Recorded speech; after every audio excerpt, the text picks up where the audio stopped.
बिस्मिल्लाहिर्रहमानिर्रहीम अस्सलाम वालेकुम। Welcome to quick review. और quick review current affair series के अंदर आपका वेलकम है। और करंट अफेयर्स में आज हम जो है जी बात करेंगे 21 जुलाई के करंट अफेयर्स की। और ये हमारा जुलाई का जो है लेक्चर 11 है। ठीक है, तो 11वां लेक्चर जो है वो हमारा है जिसमें हम बात करने लगे हैं नेशनल और इंटरनेशनल करंट अफेयर्स की। तो देखते हैं हमारे पास क्या टॉपिक है। सबसे पहले हम बात करेंगे जी, जो बलूचिस्तान के अंदर आपने देखा कि जो हादसा हुआ, किस तरह से कपल को जो है वो वहाँ पे मारा गया। और ये मावराई अदालत जो कत्ल है गैरत के नाम के ऊपर, तो इसके ऊपर हम ये देख रहे हैं कि पूरी दुनिया के अंदर जो है वो पाकिस्तान की जगहसाई हो रही है। तो इसको डिस्कस करेंगे और काफ़ी ज़्यादा हाईलाइट किया जा रहा है इस केस को।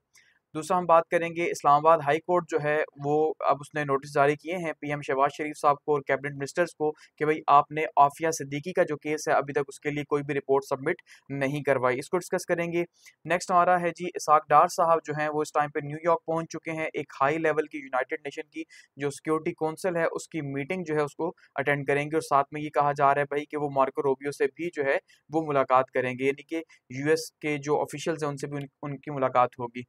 नेक्स्ट हम बात करेंगे पाकिस्तान अफगानिस्तान जो है वो एग्री हो गए हैं कि काउंटर टेररिज्म जो है इस मैस को मजीद जो है वो सख्त किया जाए कि जो क्रॉस बॉर्डर जो है वो इन्फिल्ट्रेशन है उसको मजीद रोका जा सके। ठीक है। नेक्स्ट हमारे पास है वर्ल्ड बैंक जो है उसने हमारे यहाँ जो काम स्टार्ट किया था, हमारा जो वेदर का सिस्टम है यानी उसको अपग्रेड करने के लिए, तो उसको कहा जा रहा है कि भाई वो आधे में ही छोड़ के उस प्रोजेक्ट को जो है वो उसने कह दिया कि वो कंप्लीट हो गया। तो उसको डिस्कस करेंगे। नेक्स्ट हमारे पास है पाकिस्तान और चाइना जो है उन्होंने एक पैनल बनाया है कि वो एग्रीकल्चर जो प्रोजेक्ट्स हैं उसकी मॉडर्नाइजेशन के ऊपर काम करेंगे। और ये बहुत ही इंपॉर्टेंट है कि भाई पाकिस्तान जो है वो चाइना के साथ मिल के एग्रीकल्चर जो है उसको मॉडर्नाइज करेगा, तो इससे एक रेवोल्यूशन जो है वो एग्रीकल्चर के अंदर आ सकता है। नेक्स्ट बात करेंगे, ईरान जो है वो इल्ज़ाम लगा रहा है यूरोपियंस को कि भाई 2015 के अंदर जो आपकी डील हुई थी हमारे साथ, आप उसकी पासदारी नहीं कर रहे। तो इसको हम डिस्कस करेंगे। और ये भी साथ में कहा जा रहा है कि भाई नई जो डील है वो कहा जा रहा है अब होगी यूरोपियंस के साथ ईरान की। ट्रम्प जो है उन्होंने दोबारा से जो है वो कहा है कि भाई मैंने जो है वो इंडिया और पाकिस्तान की एक वॉर जो है उसको रोका है। और साथ में ये कह रहे हैं कि 5 इंडियन जहाज जो हैं उनको पाकिस्तान ने मार गिराया। तो इससे पहले तो इंटरनेशनल लेवल के ऊपर कहीं से भी इसकी रिकग्निशन नहीं आई थी, लेकिन अब जो है वो यूएस प्रेसिडेंट ये कह रहे हैं, तो इसके ऊपर इंडिया के अंदर भी काफ़ी जो है वावेला है कि भाई आप बताएं, क्योंकि वो तो ये कहते हैं हमने पाकिस्तान के दर्जनों जहाज जो है वो मार गिराए हैं। ठीक है, तो ये उनके लिए काफ़ी ज़्यादा इंसल्टिंग है। नेक्स्ट हम बात करेंगे रशिया और इंडिया के रिलेशंस के हवाले से कि इंडिया की जो एक फर्म है नरियाना रिफाइनरी जो है उसके ऊपर पाबंदी लगा दी है यूरोपीय यूनियन ने, क्योंकि वो रशिया का ऑयल जो है यहाँ पे रिफाइन करती है, तो इसलिए जो है अब इंडिया के लिए काफ़ी मुश्किल हो रही है। और लास्ट में हम बात करेंगे जी रिवैम्पिंग द इकोसिस्टम, जी रिफॉर्म्स जो है सिविल सर्विस के अंदर वो कितनी ज़्यादा इंपॉर्टेंट है, इसको डिस्कस करेंगे। तो स्टार्ट करते हैं। सबसे पहले हम देखते हैं जी सबसे ज़्यादा जो केस हाईलाइट हो रहा है वो क्या है, वो बलूचिस्तान के अंदर जो कपल है उसकी जो किलिंग का केस है उसको सब ज़्यादा जो है वो हाईलाइट किया जा रहा है। और न सिर्फ नेशनल मीडिया के ऊपर बल्कि इंटरनेशनल मीडिया के ऊपर भी जो है वो इसको हाईलाइट किया जा रहा है। और पाकिस्तान के लिए काफ़ी ज़्यादा जो है वो इस टाइम पे पूरी दुनिया के अंदर ही नहीं, पाकिस्तान को आप ये कह रहे हैं कि उसकी जगहसाई हो रही है कि भाई किस तरह से वहाँ पे लॉ एंड ऑर्डर है ही नहीं। और पूरा एक जिरगे ने फैसला दिया कि भाई इन्होंने पसंद की शादी क्यों की और इनको जो है वो वहाँ पे कत्ल कर दिया गया सरेआम, जिसकी वीडियो पूरी दुनिया में सर्कुलेट हो रही है। ठीक है, तो अब ये कहा जा रहा है कि 11 लोग जो है उनको मजीद पकड़ लिया गया है। और जिसमें जो जिरगे के सरबराह हैं जिन्होंने ये फैसला दिया था कि भाई इनको कत्ल कर दिया जाए उसको भी पकड़ा गया है। लेकिन एक रिसेंट अपडेट आई है वो सीएम भुट्टी साहब जो हैं उनकी तरफ से आई है। वो ये कह रहे हैं कि भाई ये जो औरत और मर्द हैं इनकी शादी नहीं हुई थी। औरत के 5 बच्चे थे जिसमें से 4 बच्चे जो हैं वो उस मर्द से थे जिसका कहा जा रहा है। इसका मतलब ये है वो बता रहे हैं कि भाई इनके जो है वो कोई अफेयर था या इस तरह के कोई मामलात थे, पसंद की शादी का मामला नहीं था। लेकिन खैर अभी इसके ऊपर तो इंक्वायरी होनी बाकी है, ये तो अभी लेटेस्ट उन्होंने जो है बयान दिया है। इस तरह के जो क्वेश्चंस हैं ये बेसिकली याद रखिएगा, एक तो जो जेंडर स्टडीज है वहाँ पे आपको केस स्टडी के तौर पे आ रहे होते हैं। दूसरा जो फेमिनिज्म की जो एस्से है, ठीक है जी, एक ना एक एस्से जरूर फेमिनिज्म के ऊपर आ रहा होता है, तो वहाँ पे आप इसे कोट कर सकते हैं, वहाँ पे जो है वो रेफरेंस आपको देने होते हैं। तो ये मामला देखिए बेसिकली हुआ क्या है, हॉनर किलिंग का हुआ है। तो हॉनर किलिंग प्योरली जो है आप ये कहें ये जेंडर बेस्ड वायलेंस है जो पाकिस्तान के अंदर या पाकिस्तान जैसे ममालिक के अंदर खास करके है। और जेंडर स्टडीज में इस पे काफी ज्यादा जो है वो डिस्कस भी किया जाता है हॉनर किलिंग के ऊपर। तो पाकिस्तान में हॉनर किलिंग जो है यानी इज्जत के नाम के ऊपर जो है वो कत्ल जो है ये बहुत आम बात है कि भाई ने कभी बहन को कत्ल कर दिया, कभी बाप ने बेटी को कत्ल कर दिया। तो ये जो इज्जत के नाम के ऊपर कत्ल है ये बहुत ही आम सी बात है, क्योंकि हमारे जो सोसाइटी है वो बहुत ही ज्यादा खुद को समझती है कि भाई वो मॉरल वैल्यूज के जो है वो बहुत ही बुलंद जो उन्होंने मयार रखे हुए हैं, जिस तरह से हमारे हालात चल रहे हैं। खैर, तो बलूचिस्तान पुलिस ये कह रही है कि भाई इन्होंने 11 लोगों को एडिशनल जो है वो पकड़ा है इस टाइम पे, जो ट्राइबल लीडर्स हैं। ठीक है, उनका जो कनेक्शन है वो किसके साथ था, इनकी किलिंग के साथ था। ठीक है, और अब वहां पे जो केस है ये दिया गया है सीरियस क्राइम इन्वेस्टिगेशन विंग को, SCIW को, यानी ये ट्रांसफर किया गया है। और ये कहा जा रहा है मजीद लोग अभी जो है वो पकड़े जा रहे हैं, ठीक है। और इसमें जो है वो बलूचिस्तान हाई कोर्ट भी जो है वो सामने आ चुका है और उसने सो मोटो जो है वो ले लिया है। सो मोटो यानी एक, आपको पता है कि अदालतों का इख्तियार है कि भाई वो कोई भी अवामी मफाद का जो फैसला हो उसका सो मोटो ले सकते हैं, ताकि जो है वो प्रोविंशियल गवर्नमेंट जो है उनके अंडर रह के अकाउंटेबिलिटी को इंश्योर कर सके। तो केस काफी ज्यादा जो है वो हाई प्रोफाइल बन गया पूरे पाकिस्तान के अंदर। आपने देखा कैसे जो है उसके ऊपर बातचीत हो रही है, वीडियो सर्कुलेट हो रही है, किस तरह से जो है वो सिंपैथी जो है, ये एपैथी जो है शो की जा रही है उस कपल के साथ। तो इसी तरह से हम ये देख रहे हैं बाहर से भी पाकिस्तान के ऊपर काफी प्रेशर है, जैसे ह्यूमन राइट्स का जो है वो ट्वीट आया, उनका भी यही कहना है कि भाई ये जो है वो उसको कैफरे किरदार तक पहुंचाएं इन लोगों को। दूसरी साइड से हम भी देखते हैं पाकिस्तान के अंदर चाहे पॉलिटिशियंस हो, एक्टिविस्ट हो या सिविल सोसाइटी हो, अब वो इसके ऊपर काफी ज्यादा एक्टिव है और ये कहा जा रहा है ये बारबेरिक जो है, एक जंगलीपन है बेसिकली, और जल्दी से जो है इंसाफ होना चाहिए। इसी तरह से हम देख रहे हैं जो बिलावल भुट्टो हैं वो भी ये कह रहे हैं कि भाई ये बेसिकली जेंडर जो है वो टेररिज्म है, यानी ये जो जेंडर है यानी औरतों के खिलाफ जो है आप ये कह लें बेसिकली ये एक दहशतगर्दी है जो जेंडर बेस। और पाकिस्तान में अगर केसेस की बात करें तो 346 जो है वो केसेस रिपोर्ट हुए 2024 के अंदर। तो इसका मतलब है 346 लोगों ने अपनी औरतों को जो है वो कत्ल किया, किसके नाम के ऊपर? गैरत के नाम के ऊपर, कि भाई हम बहुत ज्यादा गैरतमंद हैं, ठीक है। जो कि हमारी सोसाइटी का जो मेयार हमें नजर आ रहा है उसमें हमें पता है कि हम कितने गैरतमंद हैं, लेकिन फिर भी गैरत के ऊपर जो है वो 346 लोगों को यहाँ पे किल किया गया। तो आप इसका रेफरेंस जो है वो दे सकते हैं, ठीक है।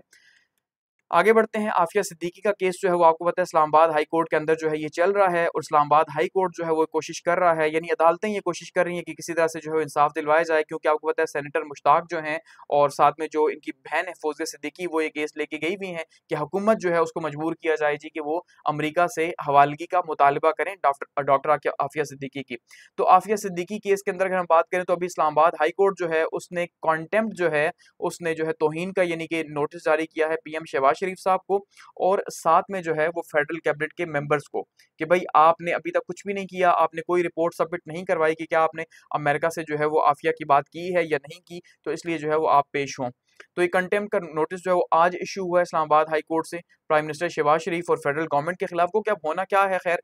वो आगे से कोई ना कोई बहाना ही कर देंगे, लेकिन इससे देखिए हमें एक चीज का अंदाजा जरूर हो रहा है कि हुकूमत के लेवल के ऊपर, चाहे वो हुकूमत अभी की हो या चाहे वो 2010 की हो, 2010 में पीपल्स पार्टी की गवर्नमेंट थी जिस टाइम पे इनको जो है ले जाया गया, तो चाहे कोई भी गवर्नमेंट हो, इसका मतलब ये है कि जो हुकूमतें हैं वो इस बात का इदराक रखती हैं कि शायद हमारे बस में नहीं है डॉक्टर आफिया सिद्दीकी को वापस लाना, ठीक है। तो आपको पता है डॉक्टर आफिया सिद्दीकी के ऊपर जो है ये एक न्यूरोसर्जन है, ठीक है, न्यूरो साइंटिस्ट थी, और इनको 2010 से जो है वो US के अंदर कैद किया हुआ है टेररिज्म के चार्जेस के ऊपर, जिसके ऊपर पूरी वीडियो जो है मैंने बनाई हुई है कि भाई किस तरह से इनका केस जो है वो चला और कैसे इनके ऊपर इल्जाम लगा कि इन्होंने जो है वो दहशतगर्दों की मदद की और कुछ अमरीकियों को भी इन्होंने मारा है, ठीक है, उस मदद के थ्रू, यानी कि पूरे के पूरा ये इल्जाम इनके ऊपर है। तो अब इस्लामाबाद हाई कोर्ट ये कह रहे हैं भाई ये डॉटर ऑफ नेशन है, ठीक है, यानी डॉक्टर आफिया सिद्दीकी जो है वो कौम की बेटी हैं, तो कौम की बेटी होने के नाते हमारा फर्ज बनता है कि हम इन्हें वापस लाएं। तो अभी तक तो फिलहाल कुछ नहीं हो सका।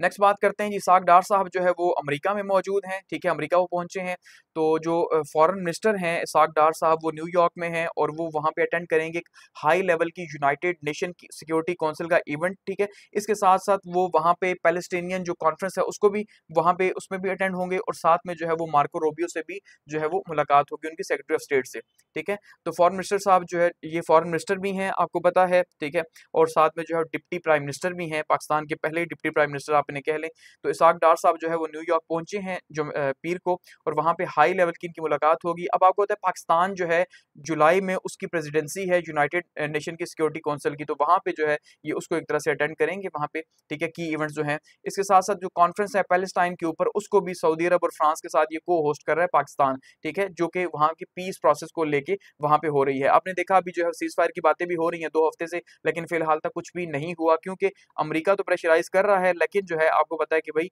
इजराइल जो है उस बात के ऊपर एग्री नहीं है कि वो फुल टाइम जो है वो सीज फायर करे, ठीक है। तो इसलिए अभी ये मामला वहीं पे रुके हुए हैं। तो अब फिलहाल ये जो पीस कॉन्फ्रेंस थी जो पैलेस्टाइन के नाम के ऊपर थी, पहले इसको जो है वो एक बार ताखीर का शिकार किया गया, इसको होने नहीं दिया जा रहा था, लेकिन अब कहा जा रहा है कि शायद जो है वो इसको जो है वो स्पेस दी गई है इवेंट्स के बीच में। तो ये वहां पे पहुंचे हैं डार साहब, और ये वहां पे साथ में इस सारी इवेंट के बाद जो है वहां पे जो फॉरेन काउंटर पार्ट हैं अमेरिका के मार्को रोबियो साहब, उनसे मुलाकात करेंगे और उनसे भी बातचीत वहां पे करेंगे। इसका मतलब ये है कि पाकिस्तान जो है वो काफ़ी ज़्यादा इन हो रहा है अमेरिका के अंदर, और पाकिस्तान और अमेरिका के रिलेशंस के लिए अच्छी बात है। लेकिन गो कि हम ये जानते हैं कि शायद पाकिस्तान और अमेरिका जब भी जो है वो क्लोज होते हैं तो वो हमारे लिए कोई डिजास्टर ही चीज़ लेके आती है।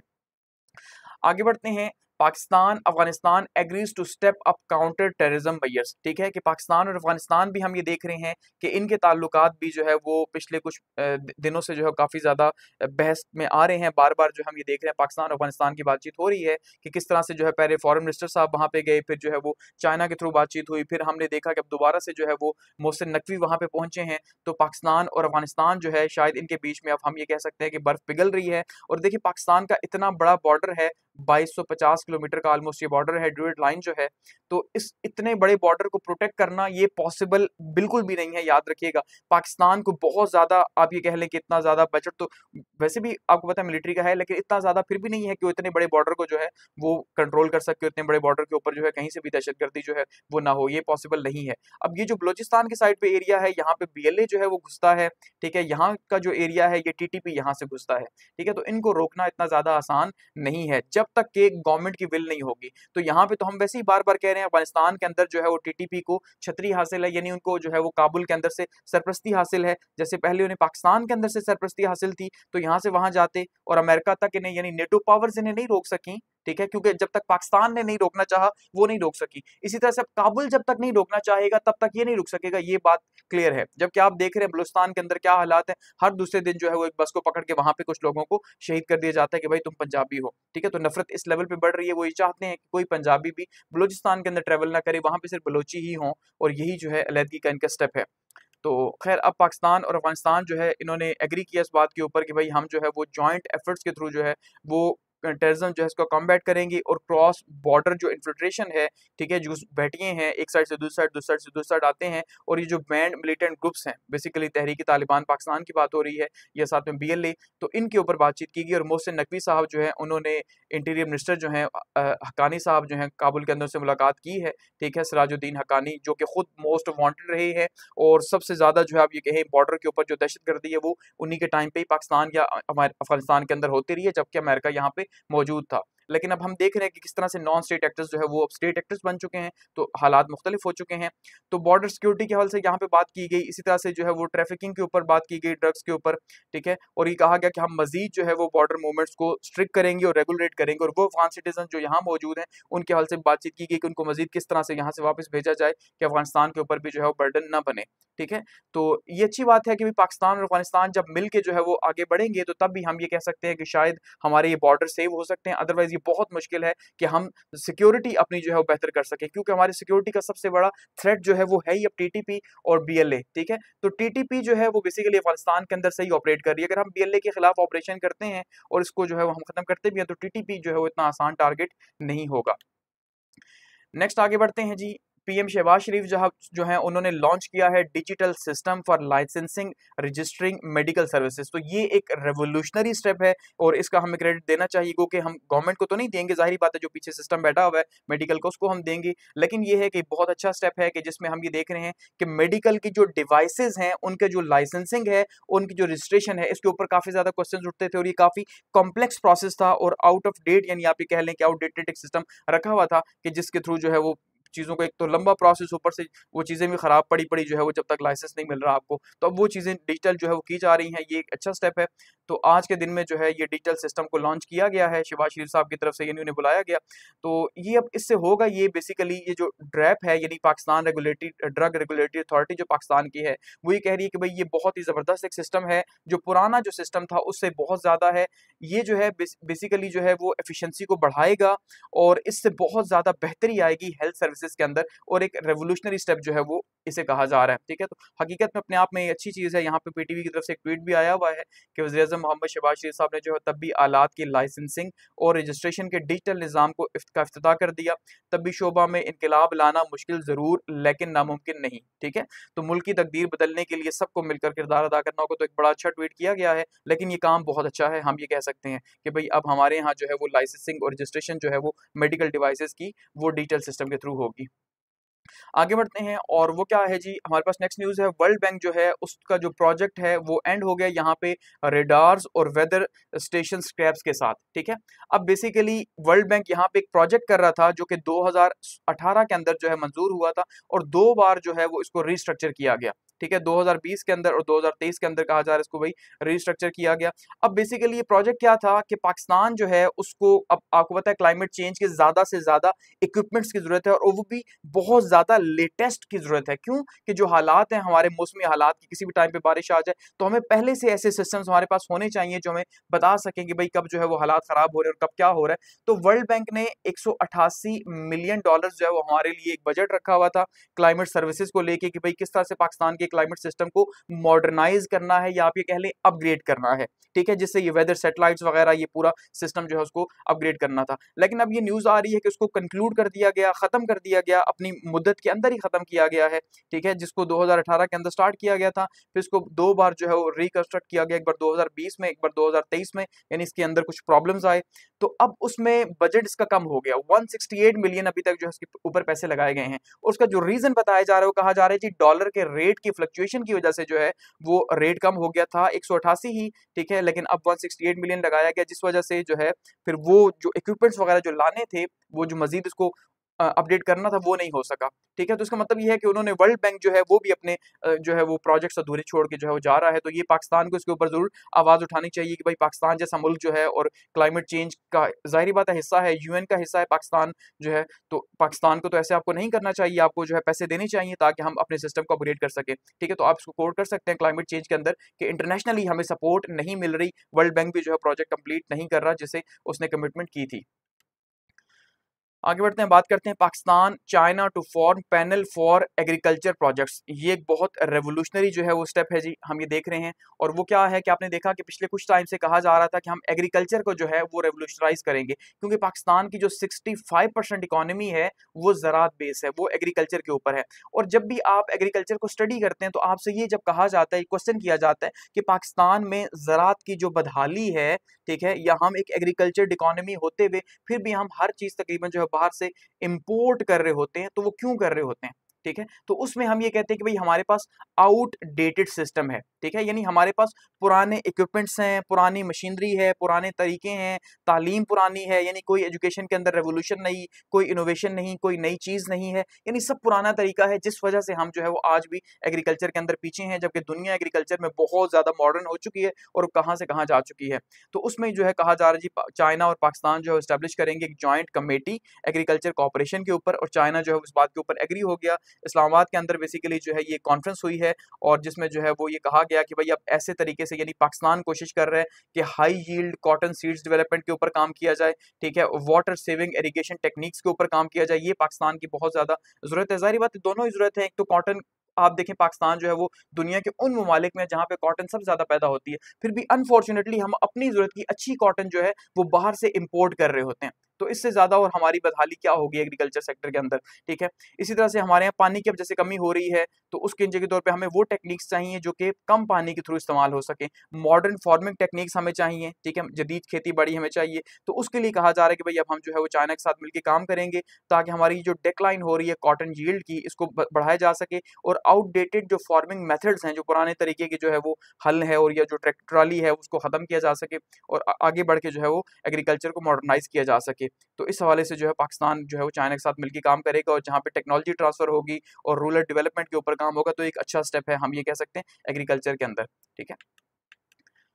आगे बात करते हैं जी, ईरान जो है वो इल्ज़ाम लगा रहा है यूरोपियंस के ऊपर कि भाई आपने 2015 की ट्रीटी साइन की थी, ठीक है, जिसको P5+1 का नाम दिया गया था, ठीक है, कि इसमें यूरोपीय यूनियन पूरा मौजूद था कि भाई हम जो है वो इंश्योर करेंगे कि ईरान जो है वो यूरेनियम की अफसुदगी न करे, ठीक है। लेकिन 2018 के अंदर इसको, क्योंकि ट्रम्प साहब जब बाहर निकल गए इस ट्रीटी से, तो उस वजह से ये ट्रीटी एक तरह से नल एंड वॉइड होगी। लेकिन अब ईरान ये कह रहा है कि भाई आप तो डील में शामिल थे, अगर अमेरिका डील में शामिल नहीं भी था तब आप तो शामिल थे, तो आप फिर क्यों आपने हमारे ऊपर हमले करवाए, सपोर्ट किया, या आप जो है क्यों अब हम हमारे साथ जो है वो आगे निभा नहीं रहे, ठीक है। तो ईरान जो है ब्लेम कर रहा है बेसिकली। और अब ये कहा जा रहा है कि भाई ब्रिटेन, फ्रांस और जर्मनी जो हैं इनको एक्यूज किया जा रहा है ईरान की तरफ से कि भाई आपने 2015 की जो ट्रीटी है उसका पास नहीं रखा, तो अगर आप पास नहीं रखेंगे तो हम जो है वो कैसे फिर आगे बढ़ेंगे, यानी आप जैसे ममालिक भी वादे करके जो है वो करने वाले हैं। लेकिन असल में 2018 में अमेरिका ने यहाँ से विड्रॉ किया इस ट्रीटी के अंदर से, इस वजह से इसको जो है वो फिर खत्म कर दिया गया। लेकिन ट्रीटी के अंदर ये कहा गया था कि 3.67% जो है वो इन्रिचमेंट जो है यहाँ के कैप किया जाएगा। कैप का मतलब ये होता है कि वहीं पे उसको स्टॉप कर दिया जाएगा, ऊपर टोपी लगा दी जाएगी कि बस इससे बढ़ाया नहीं है हमने, यानी इससे हम बढ़ाएंगे नहीं ज्यादा इनरिचमेंट को यूरेनियम की। लेकिन अब कैप क्या करना था कि ईरान ने माशाल्लाह से जाके 60% पे पहुंचा और उसने यूरेनियम की अफसुदगी जो है 60% पे लेके चला गया। वो कि ये भी न्यूक्लियर वेपन्स के लिए कम है, याद रखिएगा, लेकिन फिर भी जाहिर बात है 3.7% वर्सेस 60%, ये बहुत ज्यादा डिफरेंस है। तो इस वजह से जो है फिर ईरान को कहा गया कि भाई आपने भी अपने वादे का पास नहीं रखा। तो अब ये कहा जा रहा है कि अब जो है वो एक नई डील की बातचीत की जा रही है कि ईरान जो है अब यूरोपियंस के साथ नेक्स्ट वीक में इसकी कोई मुलाकात होने जा रही है यूरोपियन कंट्रीज के साथ, और उसमें E3 का नाम दिया जा रहा है कि 3 ममालिक यूरोपियंस जो हैं वो बेसिकली यहाँ पे काम करेंगे। अब देखिए एक बात को जरा समझिएगा आगे बढ़ने से पहले, अब आप ये कहें कि ईरान जो है एक साइड पे बात कर रहा है अमेरिका से और दूसरी साइड पे उसको क्या जरूरत है बात करने की EU से, यूरोपीय यूनियन के कंट्री से, तो यहाँ पे इसके दो रीजन हैं। पहला रीजन तो ये है कि अमेरिका तो अपनी जगह बात कर रहा है, ठीक है, अमेरिका बात कर रहा है इसराइल के बिहाफ के ऊपर, जो कि चाहे फेयर हो या ना हो वो उनका एक हेडेक है, लेकिन वो अपनी कंपनीज को रिस्ट्रिक्ट कर रहा है या अपनी पाबंदियां खुद लगा रहा है। लेकिन दूसरी साइड से अगर EU के साथ बात नहीं होगी तो EU क्या कर रहा है, जो अपनी कंपनीज हैं, जो यूरोप की कंपनीज हैं, उनको भी वो मना कर रहा है कि भाई आपने ईरान के अंदर जो है वो कारोबार नहीं करना, तो जिससे ईरान को नुकसान हो रहा है। तो ईरान जो है जब EU के साथ डील कर लेगा तो उसके बाद EU अपनी जो कंपनीज हैं उनको अलाउ करेगा कि भाई आप ईरान के अंदर जाएं, जाके वहां पे इन्वेस्टमेंट करें, वहां पे प्रोजेक्ट्स करें, तो ईरान की तरक्की होगी, ठीक है। इसलिए ईरान मजबूर है कि वो EU के साथ डील करे और उसकी कंपनीज को लेके आए। जब अमेरिका की डील है वो तो एक अलग है, ठीक है, तो इसलिए चाह रहे हैं कि भाई इसके साथ कम से कम डील हो जाए। तो इसमें ब्रिटेन है, फ्रांस है और जर्मनी है, वही पावर्स जो है जो पहले शामिल थी 2015 के मुआहदे के अंदर, ठीक है, अब उसको यहाँ पे दोबारा शामिल किया जा रहा है। तो ये E3 का इनको नाम दिया जा रहा है। अभी तो फिलहाल इसकी कोई डिटेल्स नहीं आई, लेकिन जब डिटेल्स आएंगी तो हम इनको भी आगे डिस्कस करेंगे कि अब ईरान जो है वो सीरियस है कि भाई ये जो तीनों कंट्रीज है, जर्मनी है, फ्रांस और यूनाइटेड किंगडम है, ये तीन बड़ी पावर्स हैं जो है वो यूरोप के अंदर, तो ये जो है इनके साथ बातचीत तय की जाए ताकि इनकी तरफ से पाबंदियां हटाई जा सके ईरान के ऊपर और ईरान के लिए कुछ जो है वो आसानी पैदा हो, ठीक है। और नेक्स्ट वीक ये कहा जा रहा है जी कि एक मुलाकात जो है वो होगी इनके साथ ईरान की।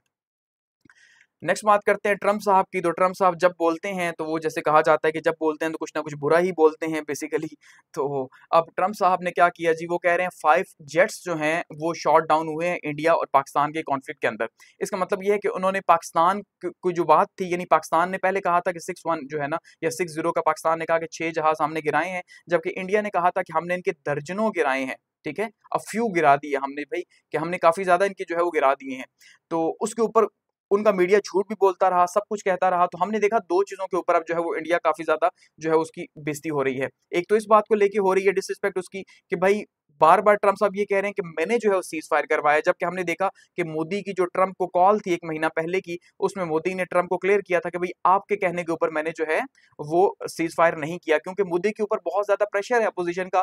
खास करके जो है वो आपको पता है कांग्रेस पार्टी का, क्योंकि इस बार तो उनकी भी काफी अच्छी पावर है। तो कांग्रेस पार्टी का प्रेशर है कि भाई आपने अमेरिका के कहने के ऊपर क्यों पाकिस्तान के साथ जगबंदी की है, आपका अपना फैसला ही क्यों नहीं था। और साथ में वो ये भी नहीं मान रहे थे कि हमारा कोई लॉस हुआ है। अब ऐसे में जब ट्रम्प साहब जो है दुनिया का सबसे पावरफुल शख्स ये कह रहा है कि 5 जहाज इंडिया के गिरे हैं, तो आप सोचेंगे इंडिया के लिए कितनी ज्यादा डिसरिस्पेक्ट है इंटरनेशनल लेवल के ऊपर कि भाई पाकिस्तान जैसे मुल्क ने जो है, जो आपके मुकाबले में ना आबादी में, ना आपकी फौज के हवाले से, ना ही जो आपकी फॉरेन पॉलिसी के हवाले से, हर चीज से मतलब वो एक बेहतर पोजीशन पे है। तो फिर भी जो है हम ये देख रहे हैं पाकिस्तान ने 5 जहाज गिरा दिए, तो उनके लिए काफी ज्यादा जो है वो डिसरिस्पेक्ट है इंटरनेशनल मीडिया के अंदर। तो जो यूएस के प्रेसिडेंट साहब है ट्रम्प साहब, इन्होंने जो है कहा जी 5 जहाज जो है पाकिस्तान ने मार गिराए हैं, ठीक है। और अब इसके ऊपर जो है काफी ज्यादा इंडिया के अंदर शोर शराबा किया जा रहा है, और साथ में ये भी कह रहे हैं कि भाई हमने जो वॉर बहुत शदीद आगे जा रही थी इसको हमने रोका है, ठीक है, हमने इसको रोका है, वरना तो ये साउथ एशिया के अंदर बड़ी गड़बड़ हो जाती है। हमने मिलिट्री लीडरशिप के साथ बातचीत की, पाकिस्तान की मिलिट्री लीडरशिप के साथ भी बातचीत हुई है, ठीक है, तो मान गए हैं, और साउथ एशिया के अंदर एक बड़ा इंपॉर्टेंट रोल प्ले किया अमेरिका ने, यानी मैंने बहुत इंपॉर्टेंट रोल प्ले किया, भाई मुझे माना जाए, देखो मैं कितना बड़ा पीस मेकर हूँ, वो अपनी कांग्रेस को बता रहे हैं। दूसरी साइड से जो राहुल गांधी हैं वो अब मोदी साहब को ये कह रहे हैं कि भाई आंसर दिया जाए कि जो ट्रम्प साहब कह रहे हैं क्या ये सच है, ये झूठ है। ये जो ट्रम्प ने क्लेम किया कि 5 जहाज जो है वो इंडिया के पाकिस्तान ने मार गिराए हैं, तो आप ये कह रहे हैं हमारा तो कोई जहाज नहीं गिरा या 1-2 जहाज गिरे हैं, तो ये आप क्या कह रहे हैं? इसका मतलब हम जंग हार चुके हैं कि पूरी दुनिया के अंदर हमारी डिसरिस्पेक्ट हो रही है और हमें जो है ज़लील किया जा रहा है कि भाई पाकिस्तान जो है उसने जहाज गिरा दिए। तो इसके हवाले से जो है वो आप बताएँ। तो इसलिए इन्होंने यहाँ पे ट्वीट भी किया राहुल गांधी ने कि भाई 5 जेट्स वर शॉट डाउन, और ट्रम्प की ये स्पीच साथ में बताई है कि भाई इसके ऊपर जवाब दिया जाए कि ऐसा क्यों है। रशिया जो है उसने ईयू को जो है वो काफ़ी ज़्यादा आड़े हाथों लिया है, और किस बात के ऊपर लिया है कि भाई इंडिया की फर्म जो है नयारा रिफाइनरी जो है इसको इसके ऊपर पाबंदी लगा दी गई है ईयू की तरफ से कि भाई आप रशियन ऑयल जो है उसको रिफाइन कर रहे हैं। ठीक है, क्योंकि आपको पता है रशियन ऑयल को या रशिया के लिए हालात जो है वो मुश्किल करने की कोशिश की जा रही है सैंक्शंस के थ्रू, कि ज़्यादा से ज़्यादा अगर सैंक्शंस लगाई जाएंगी तो उससे क्या होगा, रशिया की जो इकोनॉमी है, ठीक है, वो नीचे जाएगी। जब उसकी इकोनॉमी नीचे जाएगी तो तभी शायद जो है वो यूक्रेन की जान छोड़ेगा, अदरवाइज बहुत ज़्यादा मुश्किल है। ठीक है, तो रशिया की इकोनॉमी को टारगेट करने के लिए उसका सबसे बड़ा हथियार जो है वो क्या है, वो ऑयल एंड गैस है। ठीक है, तो ऑयल एंड गैस में वो जो बड़े बड़े बायर्स हैं, जिसमें हम ये देख रहे हैं बड़े बड़े बायर्स में सबसे बड़ा बायर इंडिया है, कि इतनी पाबंदियों के बावजूद, जंग के बावजूद भी इंडिया जो है वो उनसे ऑयल परचेज करता है। ठीक है, तो इसलिए अब जो है वो ईयू ने, यूरोपीय यूनियन ने इंडिया का पास ना रखते हुए पाबंदी लगाई है, तो इससे इंडिया को भी बड़ी तकलीफ हो रही है। तो रशिया जो है, जो स्टेट ऑन उसका एक पूरी